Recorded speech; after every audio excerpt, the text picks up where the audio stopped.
Hello and welcome. You're listening to the QBQ podcast. Whether you're wondering how to get your business to the next level, increase sales and productivity, or how to raise great kids, you're in the right place. In every episode, we highlight how personal accountability is the foundation to success in all areas of life. Personal accountability. It's just as simple as that. Let's dive in now. Welcome to the QBQ podcast. I have a special guest here with me today, my husband, Erik Lindeen. So welcome. Thanks, Kristin. Great to be here on the QBQ podcast. He did all of our setup here this morning, so we're having a blast reconfiguring our office to make two people fit in here. So this has been fun.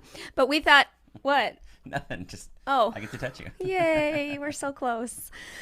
I thought today we could just talk about what you do for a living and what I do for a living and how both of those impact our home life, our parenting, our marriage. So why don't you go ahead and give us the elevator speech on who you are and what you do? Well, I'm Erik. I married into the QBQ family. I've been a pastor for the last 20 years, which means I've run a nonprofit organization, basically as the CEO, as the entrepreneur who started our organization for the last 10 years. And I get to preach, talk, and then have to live out what I preach. Have to. Get to, because it's worth it. Yes, and that's exactly what I do as well. I am, in a sense, preaching and teaching the QBQ message. And so we both have these messages that we are sharing out with the world that our kids are very aware of. And we have to make sure we are practicing that at home and modeling exactly what we're teaching. So how has that gone for us so far? How do you think we're doing on, walking our talk? Yeah, I think in baseball analogies, we're doing pretty good. It means we are hitting at least, 1 out of 10, which is, or 1 out of 4, whatever. And because we have 4 kids. Yeah, we have 4 kids. No, we're not perfect in it, but I think we're doing our best. We're getting better at it. We're reminding ourselves the importance of being human, but also making little steps each day to apply these principles that we've learned about, hey, what can I do in this situation? Because truly, we can't change our kids. We can't change our spouse. We can only change ourselves.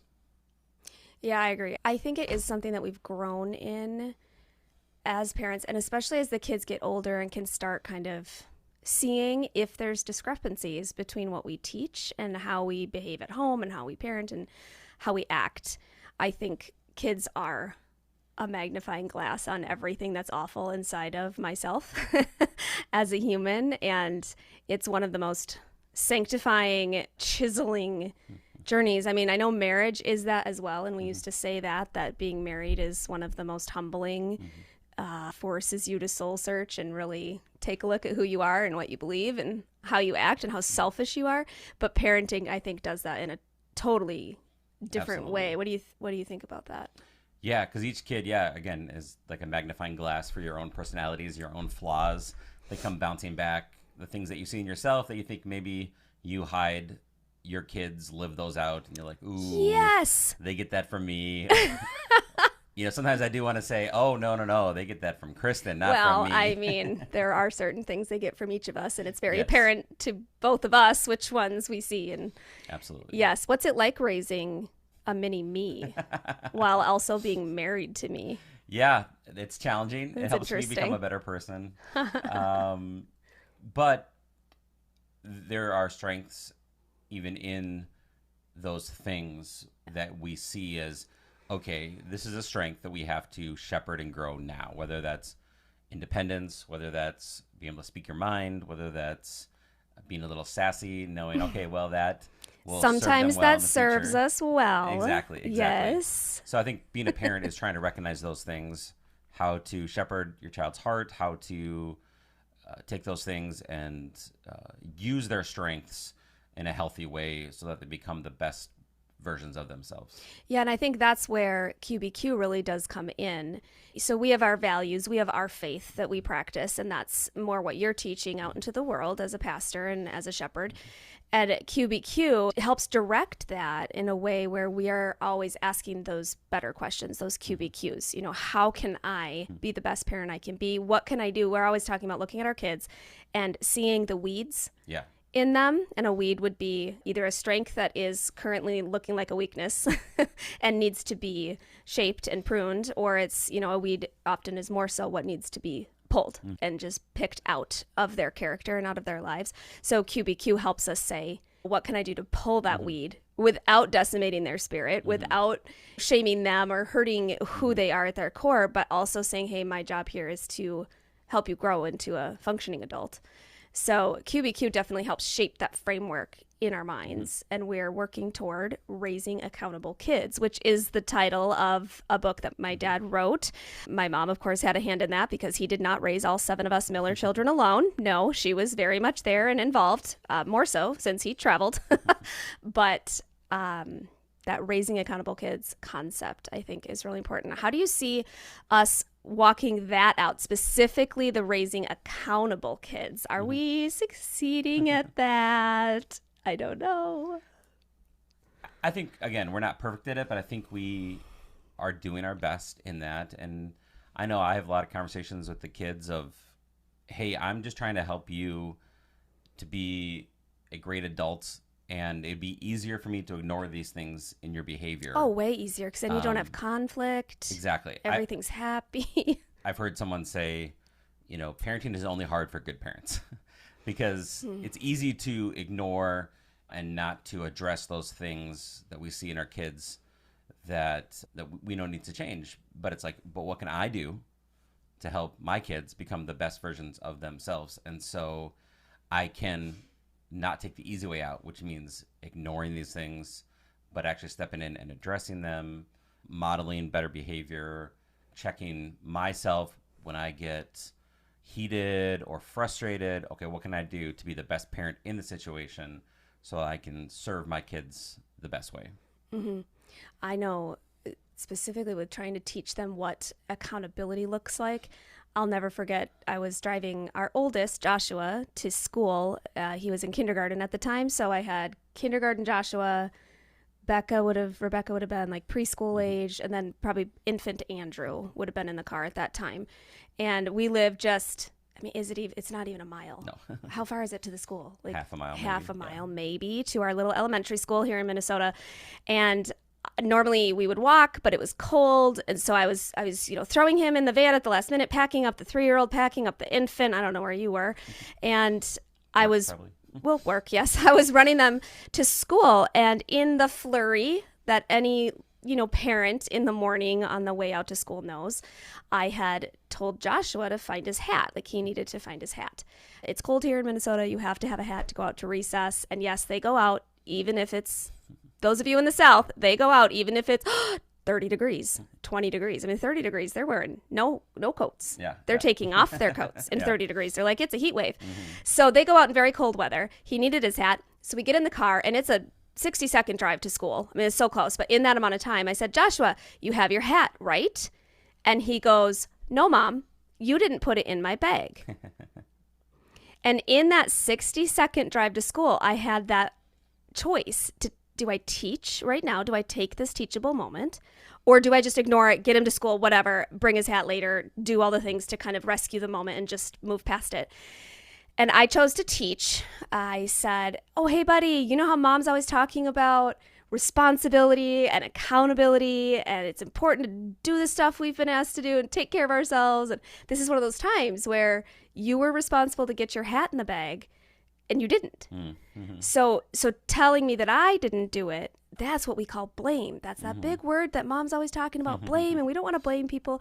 And he just deadpan looks at me and goes, well, Mom, it's not blame if it's true. You didn't put the hat in the bag. And I'm like, okay, go to school. Get out of the van. Like, obviously there's a correct answer to that, but in that moment I could not get there. But it's taking those moments, even when they're awkward, even when they maybe don't go perfectly well, even when you're having to define big words, it's taking those moments and working the concepts into the conversation and teaching our kids. Yep. You are responsible for your actions. You are responsible for your words. When you say unkind words to your sister and she hits you, she's not the only one who gets disciplined. You get disciplined as well because your words, there was a cause and effect there, and we all have to be accountable, responsible for our behavior. That's really hard for a lot of parents teaching clearly what it looks like to be responsible. What are some practical ways that you think we do that and could grow in that area? Teaching responsibility and then allowing consequences to fall where they may. When we have clearly communicated, child, you are to own this, whatever this is. If we tell our kids to get their sports bags ready and they don't have their cleats for soccer or baseball, allowing them to, you have to go to practice without your cleats on today. Oh, it's so hard, which is though. Tough. Or, if they've been putting off studying for a test or something, and then they are freaking out the night before, it's like, okay, you can study a little bit, but you still have to go to bed. And, this is the consequences of this. So it's trying to help them learn some consequences. But then it is also trying to get them to learn how to manage those things because they're still pretty young. Yes, their brains are not fully formed. No, that is for sure. Yeah. So we try to, have responsibilities around the house. I'm always trying some new chore chart. Right now we're on a little wheel that we spin each week, and the kids take turns between different duties around the house. And that's working well for right now. I'm sure that will change, and we'll have to just find a new system. Things get boring or things don't work anymore. I think many parents are very good at having assigned responsibilities in the home, and others of us struggle for whatever reason. And I think it's okay to just figure out you're not ruining your kids if you don't have a chore chart and they're not doing their laundry on their own by age 9. Yeah. Like there are parents out there who are really good at enforcing that stuff, and then there's some that aren't, and that's okay. It's okay to just let your kids be kids and take those teachable moments when you get the chance. Let's talk about the seasons of kids. What has been more difficult for you? I think I know your answer to what has been more fun for you. So I'm going to say what has been more difficult for you, and I'll answer as well. Which stage of parenting? The infant years, the toddler years, preschool, elementary, and now we're into teens. I mean, for me, the toddler years were the hardest years because it was hard to know what are they physically not capable of doing, and what are they just being lazy, especially with the younger kids, because they can tend to lean on their older siblings to help them buckle in their car seat or to put their dishes in the dishwasher. I heard some good advice that was that parents stop asking the oldest kid to do things, start asking the youngest kid possible that you think can do a task, and teaching them, because otherwise we tend to talk to our older kids. That's something I want to try to do more of, to teach those younger kids, like, hey, you are capable in this. Yeah. Because I think when they are little, it's hard to know. Like with our 15 and almost 13-year-olds, it's like they're pretty capable of doing most things. Yes. And so this is a fun stage because we can have good conversations, and I kind of know, like, okay, you're fully capable on doing a lot of these things. I think with our 7-year-old, it's still hard sometimes to know just, when is she too tired to do a certain task, or physically not strong enough to, I don't know, put something away. Or the mental capacity is just truly not there. There is that level of frustration, and sometimes they're learning how to work past that, and sometimes they're not, and they need someone to come alongside them and do that with them. I agree. I think for you, the toddler years were hard also because from in utero till about age 4, they are so mommy centered. Yeah. Oh, yeah. Every time a baby came along, that older child would gravitate towards you more. So I think, and I think with Mariah then, like, that didn't happen. Yeah. So she is still so attached to me, because Mariah is our youngest. She's 7. And it's interesting to see when they learn, oh yeah, dad's cool too. Dad can take care of me too. How many times a day do I get asked a question? And I'm like, your father was literally sitting.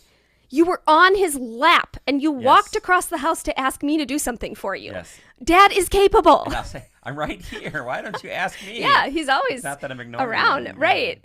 No, it's the funniest thing that they are just so mom-centered. But anyway, what I was going to say was, for me, I think when it gets hard is around that, like, 10-year-old. Oh, yeah. And we have a 10-year-old right now, and I love him dearly. And if he's overhearing us, I love him dearly. But every single time one of our kids has hit 10, so that's 3 times now, I have just struggled. I should look into it more. If there's some, so I know they're asserting their independence. I know they're forming their identity. I know they're starting to pull away from mom specifically. So the boys have been difficult in a different way than Rebecca was. And I remember my mom saying that too, that the elementary ages were hard for her. And her reasoning was when they're younger, they know they need you because they can't do anything. So you are literally caring for them. You are keeping them alive. And as teens, it shifts and they are very more independent and there's more of a give and take in the relationship. But those elementary years and the kind of the tween years, I think are really difficult because they still need a lot from you. Yeah. They still don't know. I mean, some of our kids can't tie their shoes still, Right. which is on us for not taking the time to teach them. But honestly, that is one of the most horrible skills to teach. I hate it. And I think that those kind of middle elementary years have just been really difficult for me to figure out. Plus, they all seem to get like oddly emotional and they start exploring their feelings. Do you remember when Joshua, there was a whole season and he was in a top bunk? Okay, you tell it. Do you remember what he would do every night? Well, Mom, I just have some big feelings I have to share. Can we talk about my feelings? Yes, and this was always 8 o'clock, 9 o'clock. His little sister's falling asleep on the bottom bunk. Yeah. I have to go in and like rock the baby again for the 9th time. Yeah. And that was when he wanted to explore all the things that he was newly feeling as a 10-year-old, as an 11-year-old. Yeah. Because he just during the day he didn't want to share those thoughts and feelings, and finally our big sensitive kid was able to start sharing those, and we're tired and exhausted. Yeah. And this goes on with our teenage years as well. Correct. A 15-year-old collapses against you. What did he do last night? Yes. He's emotional about a friend situation and school starting, and all of a sudden he spirals down and feels stressed about it. Joshua collapsed against me after an exciting day. He recently dove into the world of Dungeons and Dragons, D&D. I'm still learning all the language. Tabletop games. Tabletop, role play games. Yes. So he'd had some friends over and set it up in the garage, took ownership of it, set it all up, really figured it out. Like this was a probably 48-hour energy investment mentally for him. It was a big deal, and he had those friends over, and it was the first time he was DMing, dungeon mastering. So he was leading the game. Also in the game, but leading the game. And it was an emotional investment. He was on a high. It was so exciting. And then he found out that one of his buddies wouldn't be able to play during the school year. And that just crushed him because he had thought, here we go. We're going to have this great year of a bunch of sessions and I'm going to get to lead it and it's going to be amazing. And he found out logistically that's not going to work because one of his friends is being told that D&D is for summertime. And that's probably a wonderful parenting decision, honestly. And I had kind of thought the ssame thing. So we're going to have to talk about that. But in that angst, he's leaning against me last night after we've already talked about this at length before Erik came home. And I caught Erik's eye and just made that face like, help me. I can't keep wallowing through this with him. We've already had all the conversations and he's leaning against me and he's starting to cry a little bit. And I'm telling myself I should hug him. But by then I was just so done. I was like, I'm so done. So Erik saw my face, stepped in his head, said, what can I do to rescue my wife right now? How can I help my child? And last night, you talked about it a little bit, but I was kind of like, we've talked about this at length. Like, we don't need to talk about it anymore. So in those moments, I think it's you and I saying, okay, what can we do to help him navigate these things? Again, we can't change him, but as his parents, there are things that we can do, whether that's, hey, do we need to distract him in this moment and watch a show? Do we need to just turn everything off and sit and listen? Do we need to say sometimes, hey, bud, just go to bed? Or take mental notes of, hey, what did Josh or what did Becca eat today? Maybe they need better she's protein. Hangry. They need more water. The 15-year-old needs more exercise. And so, again, we can say, what can we do to help set our kids up for success so that they know how to deal with their big feelings and just the emotions of it all. I like how you brought QBQ back into it. It really does come down to asking that question in the moment and being aware and intentional enough to say, what can I do in this moment right now? What's the best step as a parent? And we don't always make the right choice. It's not always the right choice. It might not always be the best choice, but at least we're trying to be intentional in that space. Have you ever had, I'm trying to think if I have you ever had one of the kids call you out for not practicing what you preach? Of course not. I'm perfect. Oh. I think sometimes in a joking way, especially if I've preached on a topic like parenting on a Sunday morning, and they'll be like, Dad, you didn't do what you said to do. And I'm like, yeah, I know. I'm not perfect either.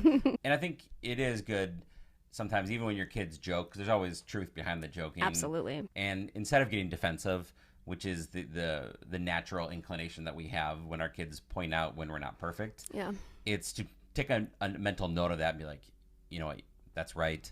That's probably an area I need to grow in. Yeah. Because, we all have these aspirational values of things we want to be as a parent, as a person. And sometimes our kids, again, are that little mirror pointing back to us and reminding flashlight, us when we're not doing what we want to do and being who we want to be. And so, again, I think it's not living in shame or beating ourselves up constantly when we fail. When we find ourselves asking the IQs and not living out personal accountability, it's saying, okay, tomorrow I'm going to do better. Yeah. Tomorrow I'm going to say, okay, what can I do to be 5% better as a parent, as a husband, as a father, to live out these values and to help my kids eliminate procrastination, victim thinking, and blame in their own lives. Mm-hmm. Yeah. It's been fun to have this conversation with you today. It's fun to have someone sitting here next to me and not joining from across the internet. I would love to have more parenting and marriage conversations in the future, so hopefully we'll have Erik back on. I mean, he does live here in this house with me, so you'd think it would be fairly easy for us to schedule, but actually that's not true. It's true. It takes some very intentionality to carve this out. I think we tried 3 different times, moving the appointment around on our shared calendar until finally we just did it. So thanks for joining us here today. Parenting, marriage, all of this relates to QBQ. Personal accountability is just that, it's personal. And it affects every single area of my life, whether I'm a mom or a dad, whether I'm married or not, whether I'm out in the workplace or not. That QBQ can really help shape my thinking, my responses, my choices in the moment. And again, we're not perfect at this. We never will be. This is an ongoing, lifelong striving to be the best human I can be. But the more we practice QBQ, the more we keep that structure and the framework of the questions top of mind, the better we're going to be. Thanks for joining us, and we'll see you again next week.